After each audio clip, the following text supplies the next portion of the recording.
जय हिंद बच्चों, welcome to SST class and this is your first chapter the globe.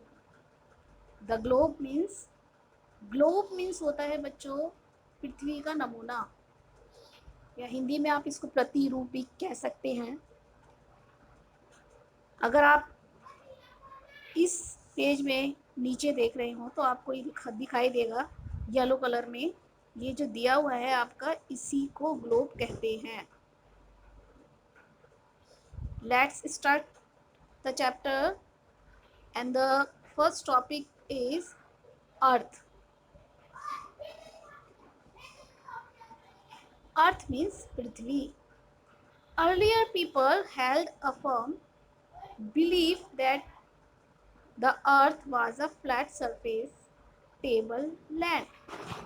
Earlier people means आदि समय के लोग, पुराने लोग, बहुत पहले के लोग थे। उनको ये विश्वास था कि जो ये अर्थ है, हमारी जो धरती है, ये एक टेबल की तरह है। फ्लैट सरफेस मीन जैसे हमारा टेबल होता है ना, उसके चार कोने होते हैं, इस तरह से फ्लैट सरफेस है। They are scared that if they venture too far way and reached its end, they would fall on the edge of the earth. Means they are scared, मतलब वो डरते थे that कि if they venture too far वे, अगर वो किसी बड़े रास्ते पर, बड़ी यात्रा पर गए और अगर वो चलते गए तो रीच इट्स एंड, तो वो इसके कोने पे पहुंच जाएंगे, एंड वुड फॉल, और गिर जाएंगे, on the edge of the earth, यानी कि जैसे टेबल का कॉर्नर होता है, चलते चलते टेबल के कॉर्नर पर आकर आएंगे तो वो नीचे गिर जाएंगे। इस तरह का उनका मानना था कि जो हमारी अर्थ है, हमारी जो धरती है, वो टेबल की तरह है। This belief remain for many centuries, कई सेंचुरीज तक यही विश्वास लोगों में रहा। कई शताब्दियों तक लोग यही विश्वास करते रहे कि जो हमारी अर्थ है वो टेबल की तरह है।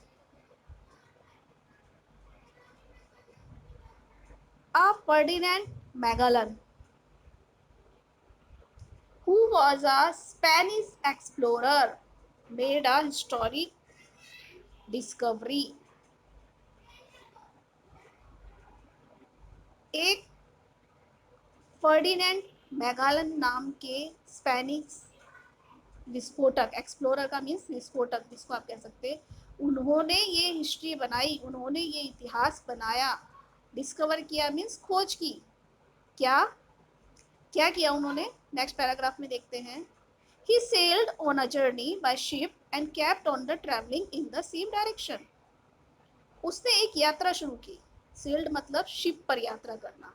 शिप से वो उसने एक यात्रा शुरू की, and kept on travelling in same direction, और एक ही डायरेक्शन में वो सीधा सीधा चलता चला गया। The ship came back to the same place from where it had started. जो शिप थी, उसका जो जहाज था, वो चलते चलते सीधे सीधे सीधे सीधे चलते चलते वापिस उसी जगह पर आ गया जहां से उसने वो यात्रा शुरू की थी। This journey prove that earth is round. उसकी इस यात्रा ने ये प्रूव कर दिया कि जो हमारी अर्थ है वो राउंड है, क्योंकि जहां से उसने, जिस पॉइंट से उसने चलना शुरू किया था, चलते चलते चलते वो वापिस घूम के वापिस उस सिरे पर दोबारा आ गया। After discovers confirm that this fact, और इस तरह की खोजों को बाद में कन्फर्म किया गया, मान्यता मिल गई। Means the picture of earth taken by satellite so prove that earth is round like a ball. और जब सैटेलाइट बने, सैटेलाइट से अर्थ की पिक्चर ली गई, तो ये प्रूफ हो गया कि जो हमारी अर्थ है वो बॉल की तरह राउंड है। Next topic is the globe, पृथ्वी का प्रतिरूप। It's not possible to study the entire earth because it is round. A model of the earth can help us. It is not possible. देखो, ये किसी भी तरह से पॉसिबल नहीं है कि हम पूरी अर्थ को स्टडी कर सके, क्योंकि ये गोल है, बॉल की तरह है। इसको पूरी अर्थ को स्टडी करने के लिए, इतनी बड़ी अर्थ को स्टडी करने के लिए, और उसको राउंड वे में घूम के स्टडी करना बहुत मुश्किल है, इम्पॉसिबल है। इसलिए a model of the earth can help us. इसीलिए वैज्ञानिकों ने एक अर्थ का मॉडल बनाया और उस मॉडल की अर्थ से, उस अर्थ के मॉडल से, उसकी हेल्प से, जो हमारी अर्थ है, हमारी पृथ्वी है, उसकी स्टडी की। और उस मॉडल का नाम है globe. The globe is a man made model of the earth. Globe जो है वो इंसान ने बनाया है, अर्थ का मॉडल है, which give us an idea about the location of a particular place on the earth. Which give us, जो हमें देता है ideas, हमें विचार देता है, हमें एक रास्ता बताता है about the location, की जो लोकेशन है, जो अर्थ के ऊपर पर्टिकुलर, यानी कि कौन सी जगह पर कौन सी चीज लोकेट की है, स्थापित है धरती पर, कौन सी दिशा में, कौन सी जगह पे कौन सी चीज है। It shows the actual shape, direction and area of the land, seas and ocean.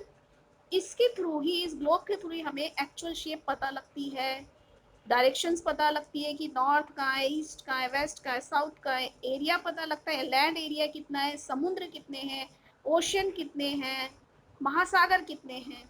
ये सब हमें इस ग्लोब की स्टडी से ही पता लगता है। Now, next topic is the oceans. Oceans means Mahasagar. Our earth is made up of both land and water. हमारी जो धरती है वो दोनों चीजों से बनी है, लैंड एंड वाटर, पानी से और जमीन से। The large bodies of water, large bodies मतलब बहुत ज्यादा मात्रा में जब पानी होता है, आर कॉल्ड ओशियंस, उसी को ओशियंस कहा जाता है, उन्हीं को महासागर कहा जाता है। बहुत बड़ी मात्रा में पानी जो होता है उसको महासागर कहा जाता है। There are 5 ocean on the earth, और हमारी अर्थ पर 5 ओशियंस हैं, 5 महासागर हैं। The Pacific ocean is the biggest ocean, और इन सब में सबसे बड़ा ओशियन जिसको माना जाता है वो है पैसिफिक ओशियन।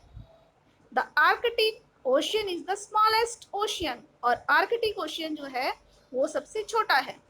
तो पैसिफिक सबसे बड़ा और आर्कटिक सबसे छोटा, 2 हो गए। Next 3, Atlantic, Indian and Antarctic are the other 3 oceans. Atlantic है, इंडियन ओशियन है और अंटार्कटिक ओशियन, ये 3 बाकी के ओशियंस हैं। नेक्स्ट टॉपिक आपका कॉन्टिनेंट। कॉन्टिनेंट मीन्स महाद्वीप। The large land masses on the surface of the earth are called continent. Large land, जमीन का जो बड़ा हिस्सा है जो फैला हुआ है धरती पर, उनको ही कॉन्टिनेंट कहा जाता है, मीन्स महाद्वीप कहा जाता है। There are 7 continent on the earth. हमारी अर्थ जो है उस पर 7 कॉन्टिनेंट बताए गए हैं। They are, ये कौन कौन से हैं? First is Asia, second is Africa, third is north America, fourth is south America, fifth is Europe and sixth is Antarctic and seventh is Australia. तो ये 7 आपके कॉन्टिनेंट है, ये 7 आपके महाद्वीप है जो हमारी अर्थ पर है। इससे पहले वाले में मैंने आपको ओशंस बताए, वो 5 ओशन थे, और ये सेकंड वाले में कॉन्टिनेंट है, ये 7 है। Asia is the biggest continent. अब कॉन्टिनेंट में जो सबसे बड़ा कॉन्टिनेंट, जिसको सबसे बड़ा महाद्वीप माना गया है, वो है Asia. Australia is the smallest continent, और ऑस्ट्रेलिया सबसे छोटा महाद्वीप है। Antarctica is also called the white continent. Antarctica को व्हाइट कॉन्टिनेंट कहा जाता है, सफेद महाद्वीप कहा जाता है, बिकॉज, क्योंकि it is the completely frozen through out the year. Because क्योंकि इट इज कम्प्लीटली मीन्स पूरी तरह से फ्रोजन मीन्स जमा रहता है थ्रू आउट द ईयर, पूरे साल तक ये पूरी तरह से जमा रहता है। मीन्स यहाँ पर बर्फ रहती है और उस बर्फ के कारण ही इसको श्वेत या सफेद महाद्वीप कहा जाता है। It is the coldest and loneliness landmark on the earth. Coldest है, बर्फ है इसलिए ठंडा है। लॉन्लीनेस है क्योंकि बर्फ में इंसान रह नहीं सकते, जीव जीव या वनस्पतियां होती नहीं है, इसलिए ये अकेला भी महाद्वीप है, जिसे अर्थ पर अकेला महाद्वीप या अकेली जो जमीनी भाग है उसको आप सबसे ठंडा और अकेला महाद्वीप कह सकते हैं। किसको? अंटार्कटिका महाद्वीप को। Next topic is poles. Poles poles means आप इसकी हिंदी अगर समझे तो धुरी, धुरी यानी कि points. The two end points of the globe are the north pole and the south pole. आप जब ग्लोब देखेंगे, आपने ये पिक्चर में नीचे मैंने आपको दिखाया था, वहाँ पिक्चर में आपको ग्लोब के 2 पॉइंट्स दिखाई देंगे। एक पॉइंट जो ऊपर है, ऊपर वाला means north pole, and south pole जो नीचे है वो साउथ पोल। इन दोनों पोल्स को ही पोल्स कहा गया है और जो ग्लोब के एंड पॉइंट माने जाते हैं। ठीक है। The northern most point is the north pole and the southern most point is the called south pole. जो बिल्कुल नॉर्थ में ऊपर लास्ट में है वो नॉर्थ पोल हो गया, और जो बिल्कुल साउथ में नीचे है वो साउथ पोल हो गया। The north pole lies in the middle of the frozen sea, while the south pole lies in the middle of the Antarctica. North pole जो है वो मिडल है, बिल्कुल बीच में है, फ्रोजन जमे हुआ जो समुद्र है, जिसको आप कह सकते हो समुद्र ठंडे एरिया, ठंडा एरिया जो है पानी वाला जो जम गया है, वहाँ पर नॉर्थ पोल है। और साउथ पोल जो है वो मिडल ऑफ अंटार्कटिका है, अंटार्कटिका महाद्वीप के मिडल में है। The imaginary lines which lies exactly in the middle of the two poles is called the equator। और ये जो दोनों पोल्स है ना बच्चों, ऊपर नॉर्थ वाला और नीचे साउथ वाला, इनके एग्जैक्ट बीच की जो लाइन है उसको इक्वेटर कहा जाता है। समझे? दोनों पॉइंट्स के, नॉर्थ पोल और साउथ पोल के एग्जैक्ट मिडल का, एग्जैक्ट बीच की जो लाइन है उसको हम इक्वेटर कहते हैं। So your next topic is equator. The equator is the largest possible circle which can be drawn around the earth। अब यहाँ देखिए, अर्थ जो है हमारी राउंड है, बॉल की तरह है। बॉल पर जब आप लाइनें डालना ऊपर से शुरू करेंगे ना, ऊपर नॉर्थ पोल से लाइनें डालना शुरू करेंगे, ऐसे लाइन डालते डालते डालते डालते जो सेंटर वाली लाइन होगी ना बेटा, वो सबसे बड़ी जाएगी। और यही यहाँ पे कहा गया है कि जो इक्वेटर, जो सेंटर वाली लाइन है हमारी, जो बिल्कुल बीच में आती है, वो सबसे लार्जेस्ट सर्कल माना जाता है अर्थ का, जो अर्थ के चारों तरफ है। It divides the earth into 2 equal halves. यही वो सेंटर वाली लाइन है जिसका नाम इक्वेटर है, जो अर्थ को 2 हिस्सों में डिवाइड करती है। First is northern hemisphere and second is southern hemisphere. ऊपर वाला मींस नॉर्थर्न हेमिस्फीयर हो गया और नीचे वाला साउथर्न हेमिस्फीयर। ये दो नाम हो गए जिसको अर्थ को 2 हिस्सों में डिवाइड करता है। कौन करता है? इक्वेटर करता है। Most of the land is in the northern hemisphere. ज्यादातर जो जमीनी वाला हिस्सा है ना, जमीन जो है, लैंड जो है, वो नॉर्दर्न हेमिस्फीयर पे है, यानी ऊपर वाले हिस्से में है। while the southern hemisphere is covered mostly by the ocean।